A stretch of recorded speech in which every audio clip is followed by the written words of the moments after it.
Welcome back to my channel. If you get scared even a little bit, then this video might not be for you.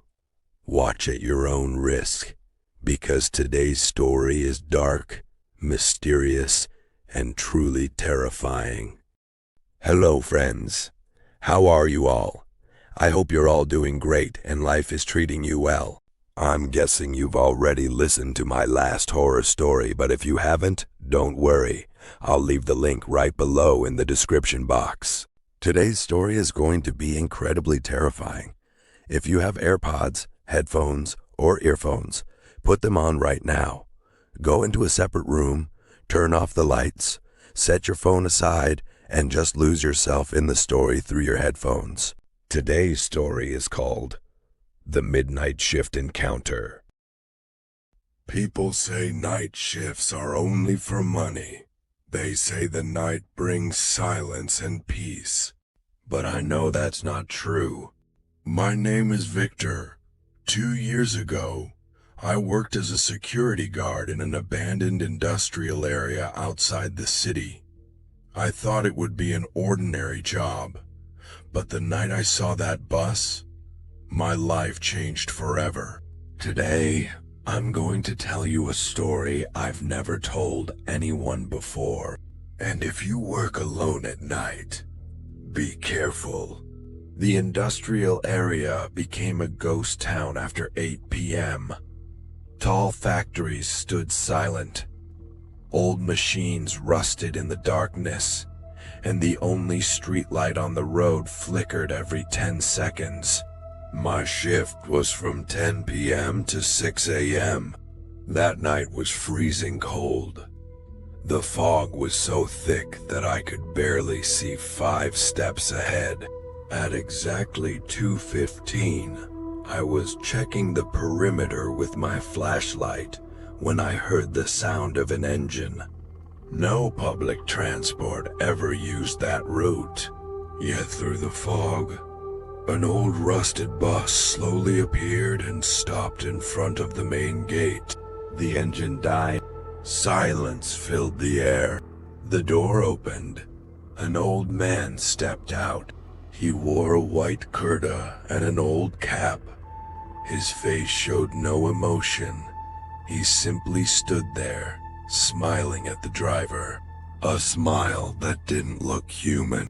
My heart pounded as I walked closer. "Sir, there are no houses around here. Where are you going at this hour?" The old man slowly turned toward me, and that's when I saw his eyes. There were no pupils, only endless darkness.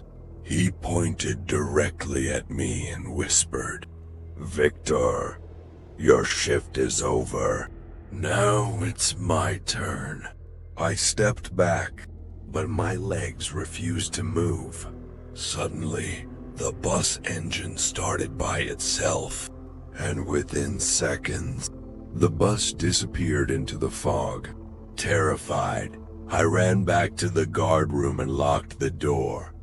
I tried convincing myself it was just exhaustion, just a hallucination. Then, I heard someone breathing inside the room, slow, heavy, right behind me. I turned around. The old man was sitting in my chair. The door was still locked. The windows were closed. There was no way he could have entered. I pointed my flashlight at him. His body began to fade, like smoke dissolving into the air. Then he spoke again. "Victor, you forgot to inspect the passengers. None of them ever left this place." I looked outside the window, and what I saw froze my blood.